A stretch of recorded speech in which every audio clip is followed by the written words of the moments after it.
gbogbo ẹ̀yin ọmọ Yorùbá ó ti ṣe kí ni ó ti wá jájọ wa lójijì bá ń sọ̀rọ̀ lórí ààbò ilẹ̀ Yorùbá ẹni ńlá ẹni fo kò sí wàhálà àṣebáyé náà ti ń rí fídíò tí mò ń gbé síbẹ̀ yẹn ẹlòmíà sọ pé yẹn kì í ṣe Nàìjíríà wo ọ̀gádé Nàìjíríà ní gbogbo nǹkan tẹ̀ ń wò yìí gbogbo àwọn ẹtí gbogbo ẹtí rí bọ́ǹbù tó ń gbé dání ẹ wò àánú yín ṣe mí Nàìjíríà ní gbogbo wọn wà kẹ́ ẹ lè bá a mọ̀ kí kálukú yín lọ sún ṣòkòtò ẹ̀ níbi tó ṣe kí ni níbi tó le dé ẹ wò ó lẹ́tìkẹ́ mo bá fẹ́ kẹ́ wá lọ gbọ́ bí Mr. Wisdom bó ṣe ṣàlàyé ọ̀rọ̀ yìí ṣọ ẹ̀ ti ìdíwọ́n láti jẹ́ kí n gbé fídíò yẹn síbẹ̀ pé yes wọ́n mọ nǹkan tí wọ́n ń sọ o wọ́n mọ nǹkan tí wọ́n sọ dáadáa láti lè ṣí ẹ̀yin ọmọ Yorùbá létí kò sí wàhálà ọ̀rọ̀ ń yàbọ̀ ní o kò ń ṣẹgbẹ́ nìkan ẹ jẹ́ ká jọ wá lọ gbọ́ mo ṣe ṣàlàyé ọ̀rọ̀ náà. lórí ọ̀rọ̀ ààbò ilẹ̀ Yorùbá á bára wa sọ yìí tí ń jòdòdó ọ̀rọ̀ fún gbogbo ẹni bá létí tó fẹ́ gbọ́ kò lẹ́jà bákan nú mọ́ wípé ibi tọ́rọ̀ ilẹ̀ Yorùbá dé dúró ní ìsìn ó ti kọjá jẹ́jẹ́ ni mo jókòó mi. A new group have been merged out of Boko Haram and they have been placed in Kwara State. Àwọn jókòó à ń tara wa àjókòó à ń pa àwọn lọ́balọ́ba àjókòó à ń pe Sunday Igboho àjókòó bẹ́ẹ̀ là ń pe Eba Gani Adams. orí ọ̀nà yẹn pín sọ́nà ìsọ̀rí tó yẹ kí gbogbo onílàákàyè ó jókòó kó wò wípé sọ́nà àbáyọ wà fọ́rọ̀ yìí. àwọn gómìnà iṣẹ́ wọn tí wọ́n kọ́kọ́ ní lójúṣe wọn ni protect the life and properties of the citizens. ká dáàbò bo ẹ̀mí àti dúkìá aráàlú níṣẹ́ wọn àkọ́kọ́. láàrin èmi àti ẹ security vote tí wọ́n ń gbà ṣé wọ́n na sórí ìdáàbòbò. gbogbo state wa ṣáà ní social amenities tá a lè pè ní street light àti good roads. ìyẹn kọ́kọ́ láàhẹ́ lápá àbẹ̀yẹ. àmọ́ láàrin èmi àti ẹ àwọn ọba aládé wa ẹnu wọn ò tọ́rọ̀. they have nothing to say. ló fi jẹ́ pé local government chairman ó supersede gbogbo ọba àti èyí tó jẹ́ first class o àti second class o àti middle class o tá à ń jàjà èmi òjò ìwọ òjò mi. local government chairman òun ni ó minute sí commissioner for chieftaincy title commissioner for chieftaincy title òun ni ó ṣẹ̀ṣẹ̀ submit gbogbo tó wá fẹ́ submit fún governor.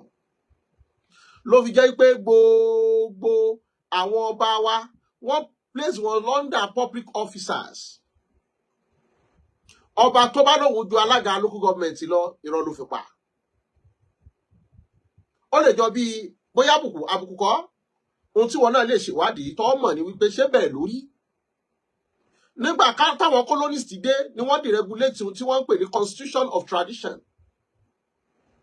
òun ló bí wàhálà dòní táwọn ọba fi mú dúkùúkùú láàrin ara wọn wípé kò yẹ kán gbélé síwájú kò yẹ kán gbélé sókè má jẹ́ làá lóògùn jìnnà. regulatory tí wọ́n sáìn lọ́yọ̀ọ́ ṣé wọ́n pe ọba kankan dá sí tí wọ́n fi ní kí Ṣọ̀ún Ògbómọ̀ṣọ́ Aláàfin Ọ̀yọ́ àtolúbàdàn kí wọ́n mọ rotate chairmanship wọ́n pe ọba kankan dá sí nítorí wọ́n ní final say wọ́n ní say. They don't have any say. They are just there to keep our tradition and culture. Wọ́n sì máa ń wúlò fún olóṣèlú lásìkò tí òṣèlú bá bọ̀ láti bá wọn mobilize territory wọn káwọn lè rí ìbò mẹ́ẹ̀. ló fi jẹ́ pé ibi àyàn àwọn ọba wa sí lónìí péréte ló ń mú ojúṣe culture àti tradition yẹn ṣe. ààbò ìlú ò sí lọ́wọ́ ọba. ààbò ìlú kò sí lọ́wọ́ ọba ló fi jẹ́ pé gbogbo ohun tó ń ṣẹlẹ̀ nílẹ̀ Yorùbá lórírun wa péréte lọ́ba lè sọ̀rọ̀ nítorí tó bá sọ̀rọ̀ wọ́n gba ohun tí wọ́n ń pè ní certificate of office kúrò lọ́wọ́ ẹ̀. wọ́n ṣe kí ni wọ́n gbà kúrò lọ́wọ́ ẹ̀ ló fi jẹ́ pé ó lójú ẹni tó rọ́rọ̀ sọ nígbà tí wọ́n mú lóyè Sunday Igboho pé ẹ wá sáìn gbogbo wọn ń wò pé ṣé wọn ní gba kíní kúrò lọ́wọ́ mi. lóníkálùkù fi ń júbẹ̀ ìwòrò. àmọ́ mo wá wo interview ba ààrẹ Gani Adams. wọ́n wá ní àwọn kọ lẹ́tà sáwọn gómìnà mẹ́fẹ̀ẹ̀fà wípé àwọn retí reply. láàrin èmi àti ẹ, there won't be any reply. Or wò pé lọ́nà wo àti nídìí wo, there won't be any reply. Because they are not the one who owns the power of the security scheme of the state, because the police and the soldiers are being controlled by the federal.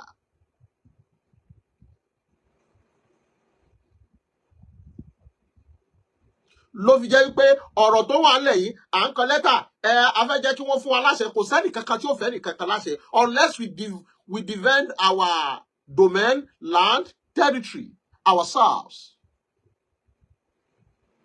Kò sẹ́ni kankan tí ó buwọ́lù wípé mo fún yín láṣẹ unless they come down to state policing.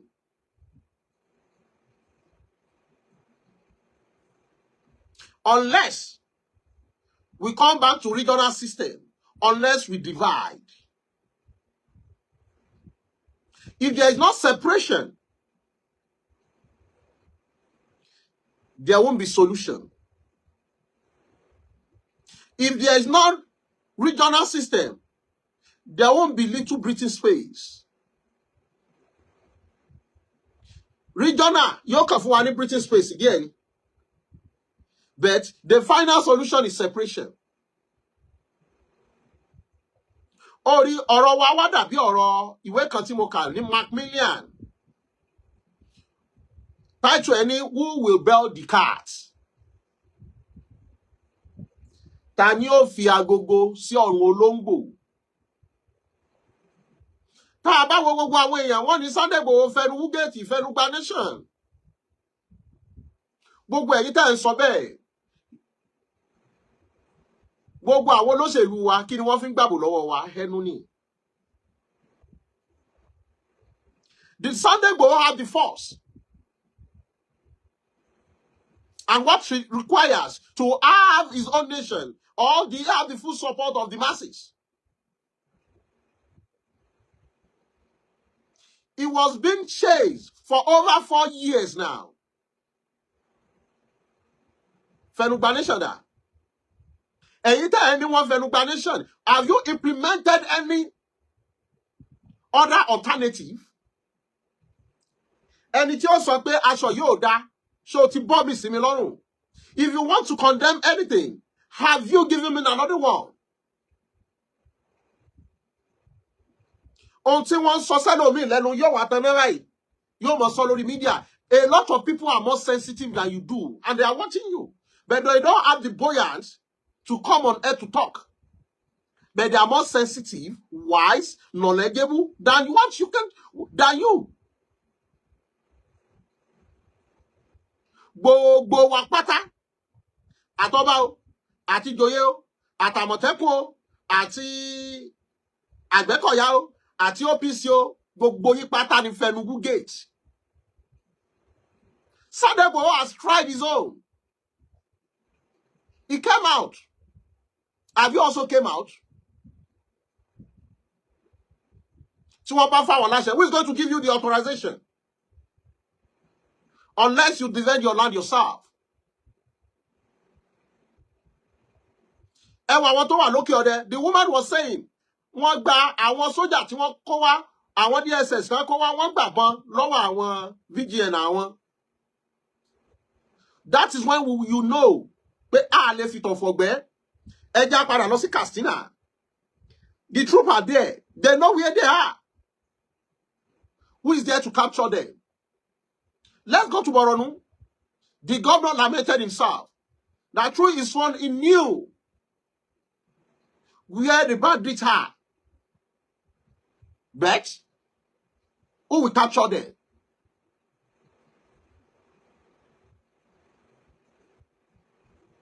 Even if the soldiers are trooping into the southwest, there will be a lot of calamity.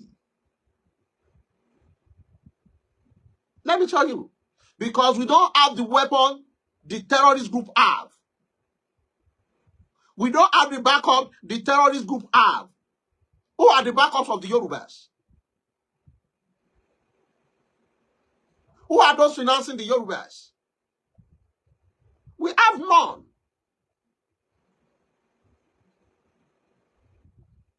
From head to toe, we are just perambulating in one circle, speaking without enforcing any action.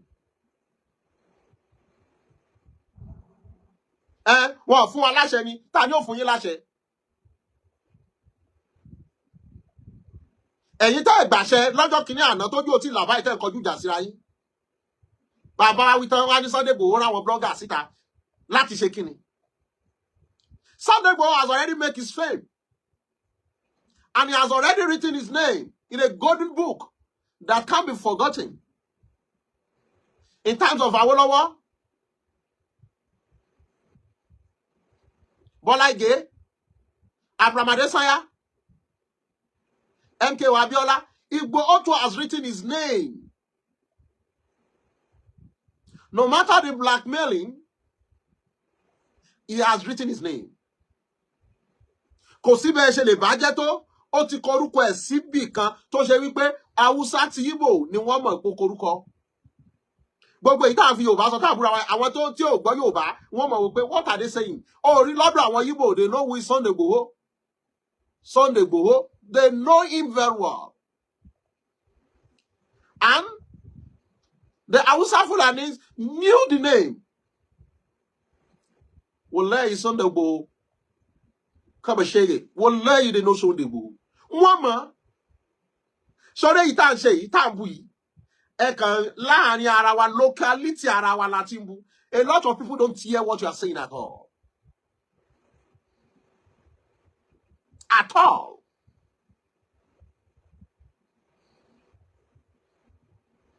But how can we do unless we come together to defend our land? Because the soldier we don't have the population in the soldiers in the military camp. No military. We don't have the defense. And no one will give you the authorization. Nobody will give you because the kings can never sign anything. Whatever they want to sign must be submitted to the Commissioner for Chiefs Title before the authorization of the governor. Unless they see the spirit that you are ready to escalate. When the Ogoni people want to defend, fight for their rights, they defend their land by breaking, closing the shell office, telling them Ogoni land must be reformed. That is why they form Niger Delta Development. They give them ministry. Do we have any ministry? Instead of us to sit down, think deeply. What is the way forward? Can you please give me an evidence where Sunday Igboho has insulted Areba Gani Adams? No. Sunday Igboho, a blogger, Jadi. Which blogger? How could he coordinate them? What are the connections between them? Bringing out his name, does he fresh him money? Ìgbà ni wọ́n ní Tinubu ló lò wọ́n tún rí yẹn sọ mọ́. A lot of people called me. Is Oloye have been pardoned? No. If Igboho has been pardoned, news won't be. It's not pardoned. Nítorí wọ́n rí wípé òun náà ló ní say ló lè dàlú. Láti wí pé I won't accept whatever you gave me down. It's not been pardoned. We are all writing history. And those who can testify to it are still on heart. So, what can we do? We face one way. Here it's clearer. Nobody, no governor, no king will give you any permission. No, none of them will give you permission. Unless they see the effluences and the spirit in you to defend your land. Bàbá dúró de pé tó bá fún wa láṣẹ, o títí dọ̀la kò sáṣẹ kankan tí ó wà. At worst, they will go for state policing. Or we should have regional system of government. Because they are benefiting from it. Àwọn wo ni wọ́n ń gbowó oníṣẹ́ tí wọ́n rà. And let us clear something straight. All our towns and villages have been conquered. Gbogbo ìlú pátá nílẹ̀ Yorùbá yìí, bẹ́ẹ̀ bá dé Kòròdú, àwọn ọlọ́kadà tó wà ńbẹ̀ tó bá jẹ́ 1 million. Haúsá tó wà ńbẹ̀ tó ń ṣe ọ̀kadà, á wọ 600. And they know the road from Ikorodu to Tokin, lọ sọ́nà Ìjẹ̀bú. Àgbọ́wá, Tokin, wọ́n mọ gbogbo ọ̀nà yẹn. Èmi àti ẹ, ọ̀nà mélòó la mọ̀? Tẹ́ ẹ bá dé Kó, ká máa bọ̀ ní Kétu. My 12 náà, àti mọ̀ pé population wọ́n pọ̀ ńbẹ̀. Ká máa bọ̀ ní Kétu. Throughout our land, ká wá sí Ìbàdàn, ká wá s'Ọ̀ṣun, ká lọ s'Oǹdó, ká lọ s'Èkìtì. Gbogbo àwa Yorùbá yìí gan, àfẹ́ ta lọ́wọ́ àwọn Yorùbá wa mọ́. We can be poisoned anytime. Àtàwùsá ló máa ń pọ̀. Gbogbo àwọn Haúsá òun tata ní ẹyẹyọ ata 500, 1000. Gbogbo wọn ni wọ́n ti wà ní bus stop síwá. Nínú agboolé gan. They knew us all. And gbogbo ohun táwọn bá ń ṣe, tí wọ́n bá ti fi jihad kún, táwọn olórí wọn bá ti fi jihad kún, ṣígàbá ni o. Tí wọ́n bá ti ní jihad, tó ti ní jihad nínú, tó ti lọ́mọ Islam nínú, they can go any length. And we are here fighting ourselves. Ṣé wọ́n ṣépè fún wa? Akítọ́ látàwó lọ́wọ́. Wọ́n ṣọ̀tá torí kálukú fi sílẹ̀ Ọlọ́run wọn. Abíọ́lá, Yorùbá wà ní àwọn tó dìtẹ̀. Bàbá Káṣímọ̀ wò kí wọ́n tó dẹ̀mí ẹ̀ légbodò.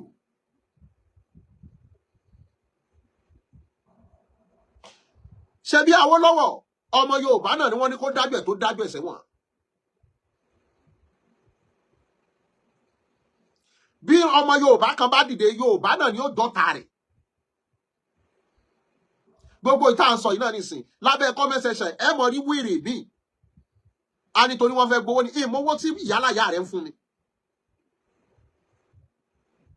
But at times you just sit down, think, why are my people like this? Why are we like this? Why are we hypocrites? Why are we so selfish? Why are we so daft? Any comment ẹlòmíì, èmi máa ń delete ẹni máa dé eléyìí ò ní làákàyè. Because never you argue with stupid people. It is Almighty God that bestows knowledge and wisdom on whosoever he wants. Ẹni tó bá ti wá rí pé kò fún yẹn, don't argue with him or her. You just leave him aside pé eléyìí ò ní làákàyè. Nítorí ẹni tó máa níbi lọ tí wọ́n bá tẹ bàtà rẹ mọ́lẹ̀ bọ́ bàtà lẹ̀ kó wọ́n fẹsẹ̀ rìn lọ. Yorùbá ní ẹni bá wẹ̀yìn ló wẹ̀ gan. Ẹni bá jáde lè bú tó lórí búribú ni lọ máa ráyè àbẹ̀bú wọ̀ntìwọ̀ntì. You won't wait. I have a long way to go.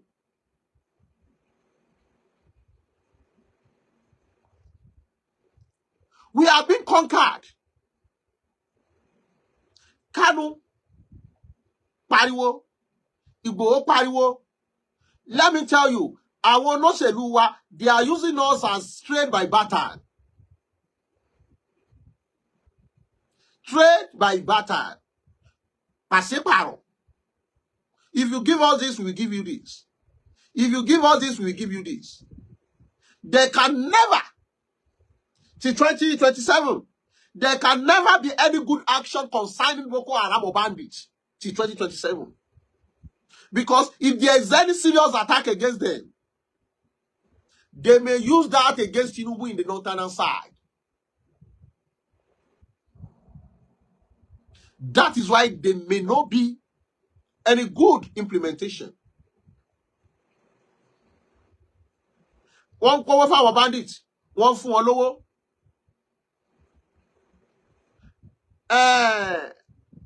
Is it not Colonel Danjuma said? He's unhappy concerning the situation in this country. That wherever there is a coup of bandits, believe me, those in power knew much about it. Àṣẹ fún bandits lówó tí wọ́n track here, tí wọ́n mọ̀. Tọ́ba kówó fún bandits. Àwọn numbers ẹ̀ wọ́n mọ bí wọ́n mọ bó ṣe ná, wọ́n mọ àwọn tí wọ́n ná fún. Ṣé bí wọ́n fáwọn bandits lówó, wọ́n mọ bí wọ́n ṣe ná. They are doing video. Why don't they trace the number to know who they are spending it to? How is it coming out? No, they know what they are doing. But Borno State Governor said, I knew the handout of all the bandits and Boko Haram, but if they could give me the power of controlling the soldiers and the police, the security agency, we will capture them. But who will give you?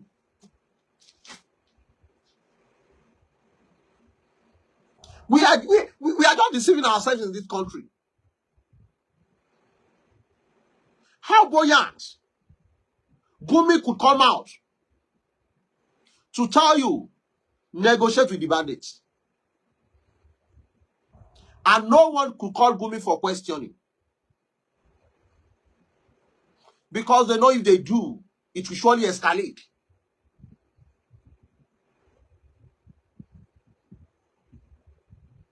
Let's forget.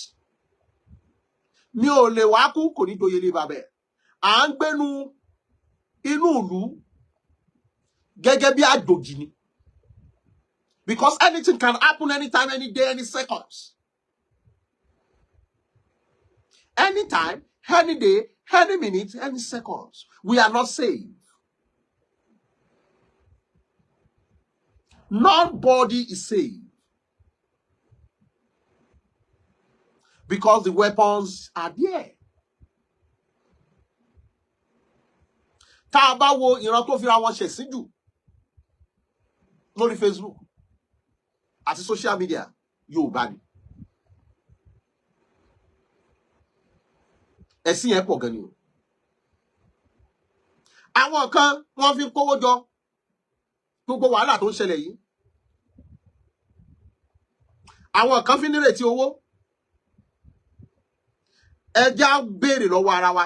Kí ni kókó ohun tí a lè sọ wípé ó ń fa dúkùúkù láàrin olóyè Sunday Igboho àti Ààrẹ Gani Adams?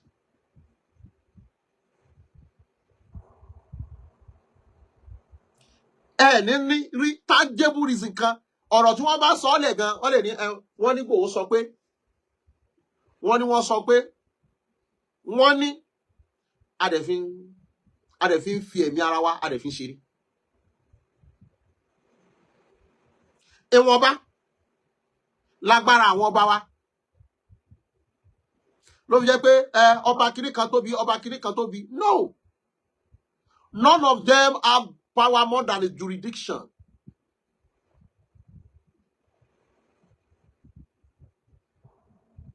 Kò sẹ́yìn tó ju jurisdiction lọ. Ó níbi tá a ṣe oníkálukú dé. Ṣùgbọ́n a lè wà níbi kan ká mọ̀ ní chairman ká mọ̀ ní vice chairman ní èmi wà first class wà second class tẹ́ gbogbo yòókù they are all under public officers. If any king offend you, you can file a suit and take him to court. Any king. So what are we insulating? There is none pardon. If you are a governor, during the period you are in office, there's a national pardon or honor. Kò sí ẹ̀fún ọba o. Òun ló mú ọba ìlú kan tí Ṣépètúmọdù ni. Ó ní pé wọ́n gbé Jántóló. Ọba lè ṣẹ̀wọ̀n. So ibẹ̀ ló ti mọ̀ pé wọ́n kàn wá ń bẹ̀ kò sí lẹ́yìn pé kán wọṣọ kí wọ́n ṣe mítìn pé bó ni kí ni àwọn nǹkan tẹ́ fẹ́ sọ fún wa. So gbogbo ìyókù tá à ń jà sí lórí nẹ́ẹ̀tì yẹn a kàn ń pariwo lásán ni. Ariwo kí ni mo pè lásán.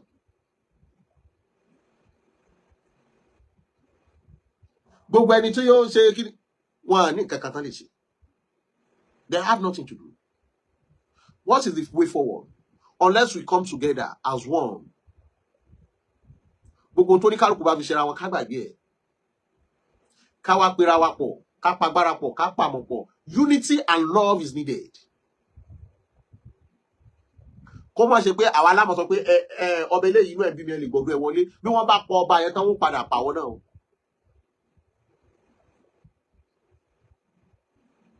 Bí ìlú bá wà là ń lọ́ba o. Gbogbo àwọn ìlú tó tú ní Kwara kọ́ba bẹ̀ ó lọ jókòó sáàfin bẹ̀. Ta ni ó pàṣẹ lé lórí? Bó sì ṣe wà ìlú yẹn lè tú gbé.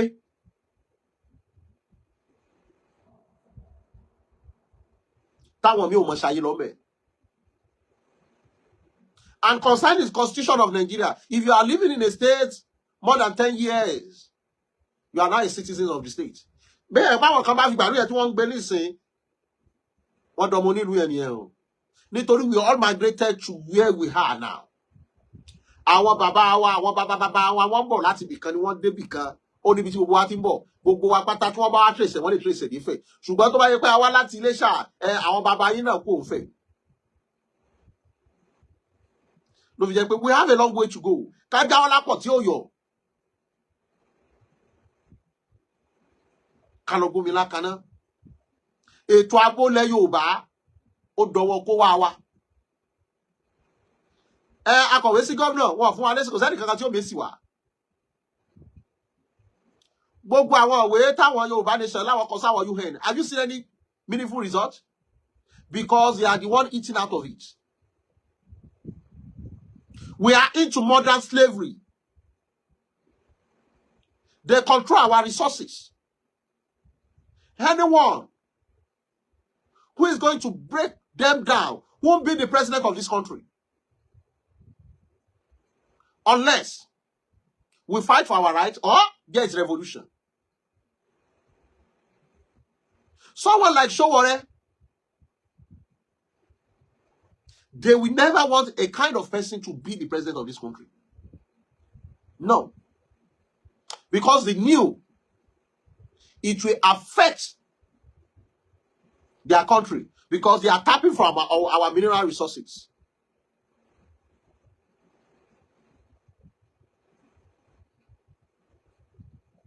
Our wealth, our sweat. We are into modern slavery. They dismantle us. Who are those producing the gun? Who are the suppliers? Are gun made for hunting?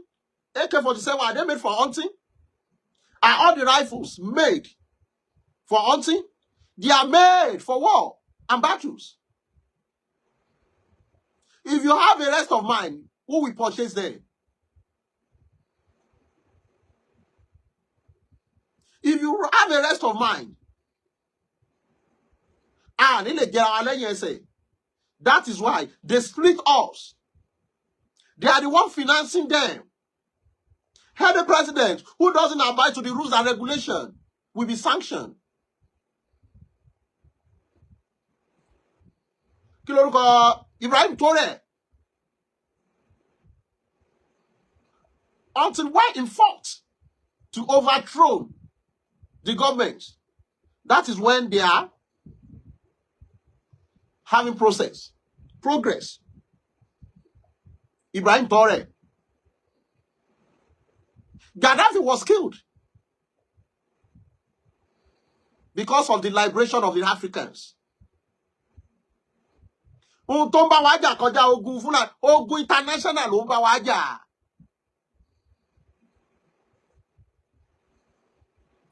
It is through the international community.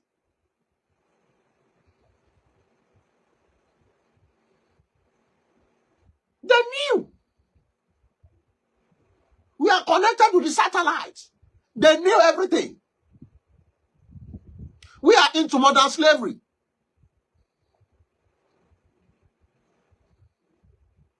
But a lot of people,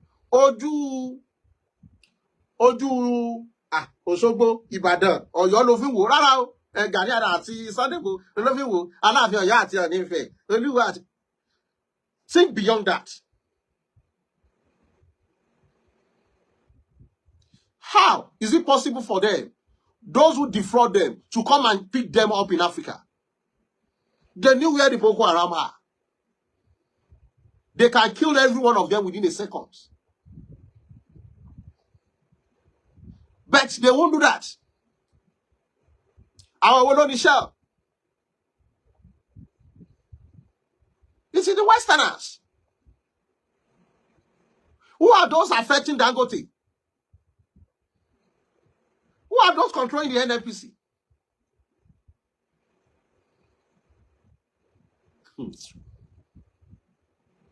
Ṣùgbọ́n Yorùbá ní Èdùmàrè má jẹ́ kẹ́ni tó gọ̀ ó gbọ́n. Kíran ọlọ́gbọ́n lè máa ríru wọn tún jẹ bí iṣu. Bàbá Ajáyégbáyé Àlàó ní ẹni gbọ́n mẹ́ni ọgbọ́n, ẹni ọgọ̀ ni ọmọra wọn. Àmọ́ bí bá sọ fẹ́ni tó gọ̀ yóò dìjà. Bẹ́ẹ̀ bá tún wá sọ fẹ́ni tó gọ̀ pé àgọ̀ lélẹ́yìí, àwọn oníwà múra kankan lórí Facebook. Wọ́n àmọ́ ṣe pé èébú àràbù ẹlòmíì ò ní torí wọ́n rówó gbà lọ́wọ́ àwọn diaspora tí mo bá ṣáàtì rí pé well, I'm broke, wá fún mi lówó. I don't collect anything, and I don't trace any GoFundMe or donation or have any group. I don't have any group. Àwọn tó jẹ́ international number tó wà lọ́wọ́ mi tí mo bá rí kọ́ọ̀lù wọn mi ègbé torí wọ́n mọ sorry to say ọmọ rojọ́. Èmi ò dẹ̀ ráyè. Ọ̀rọ̀ tó yẹ kẹ́ sọ láàrin 2 minutes ẹlòmíì lè fẹ́ mọ ẹjọ́ Mr. Ridon ṣe wà let's busy mo fẹ́ bá yín sọ̀rọ̀ ẹ wá gbogbo ọ̀rọ̀ tó sọ náà ọ̀rọ̀ yìí tó yẹ ká sọ láàrin 2 minutes so tí bá ti rí báyìí máa ní drop your message. Kẹ́wẹ́ ní ti wá ní mo ti wá ráyè. Because they are donating for you. Who is donating for me? No. Iṣẹ́ ọwọ́ kálukú ló ní kálukú ń jẹ. That is why I can decide not to come on air for months, decades, because I just torí bó sọ wà wá rí òpònú tó bá lọ wo program àmọ́ pé ṣé irú eléyìí ìgbéraga kọ́ pé ṣé eléyìí ní fi ìgbésí ayé eléyìí ẹ̀wọ̀n tó bá rẹ́ lómi you looking at someone wà wò pé iná ramification ṣé mi àti ilé ìwà compatible ṣá náà dédérin olórí burúkú tí ò jámọ́ kankan àwọn ló máa ní kọ́mẹ̀tì òfò jù. So what I was trying to say is this. Àfi ká pa agbára pọ̀, ká pàmọ̀ pọ̀, ká pèrò pọ̀. Because it is the international community. And please, they knew everything. They knew about everything. Ta ló ń ṣèbọn? Ta ló ń tà? Báwo ló ṣe ń wọlé? Why are they producing the gun? What are the protocols used in selling them out? If there is no war, there won't be sales. Tógun bá wà, nìbọn tà. Tí ìlú bá dàrú, wọ́n mọ ọrọ̀ ajé wa kó. Ẹ mọ iye ọrọ̀ ajé tó ń kó Nàìjíríà. Dangote ṣí refinery. Ṣé rò pé àwọn kánkọ́sì? No, they are not the kánkọ́sì. It's the international community. If Dangote refinery is going on well, kò ní níbi pé àwọn export epo àṣẹ̀ṣẹ̀ ń gbé padà. Òun ló bí owó subsidy yẹn. Àwọn kan ni wọ́n fi ń pọ́n tòlótòló. Àwọn kan ló jókòó síbi kan wọ́n ń dà wá.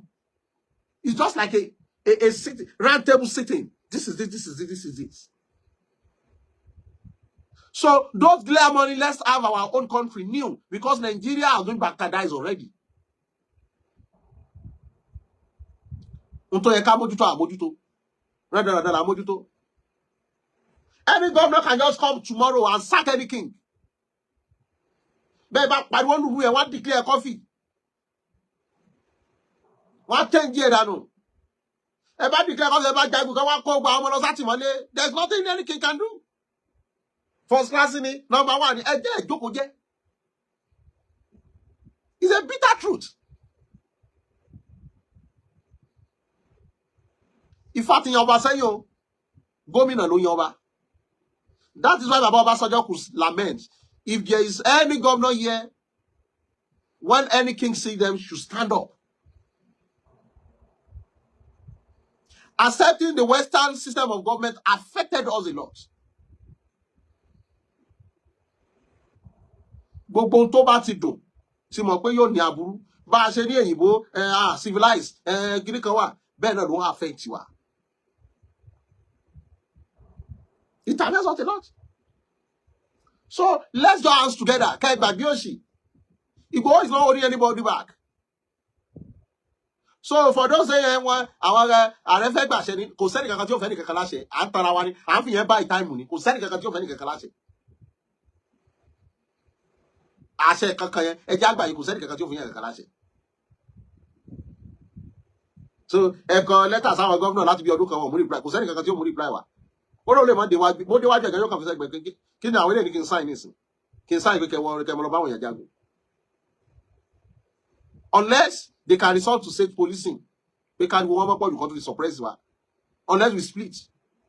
Akabi, mo fẹ́ mọ fèyí ṣe lọ. Mi ò ní lọ lẹ́jà tó lọ tí ò dé sàlẹ̀ omi. Mi ò ní lọ lọ́kọ̀ọ̀kan tó lọ tí ò dé sàlẹ̀ odò. Mo dúpẹ́ lọ́wọ́ gbogbo ẹ̀yin tí a jọ ṣe talẹ́ yìí. Mi ò bá kí yín ṣùgbọ́n kọ́mẹ́ǹtì yẹn kò láǹfààní kó gbé hàn kí n lè rí gbogbo àwọn tí wọ́n wà ń bẹ̀. Ìgbà míì nẹ́tíwọ̀kì a máa jẹ́ ó ṣe wèrè ìhìn rí ní o. Ẹ má bínú mo kí gbogbo wa pátá mi ò lólódì níbi kankan. Náà ti rí ohun tí a mú wá fún wa lénìí ẹ bá wa like ẹ bá wa share ẹ bá wa subscribe sí Orí Òjíṣẹ́ TV ẹ bá wa tẹ notification bell so that a bá tún mú àwọn àkọ̀tun wá fún wa ẹ̀yin lẹ́ kọ́kọ́ máa rí títí di ìgbà tá ò tún máa pàdé lórí Òjíṣẹ́ TV ó dàbọ̀.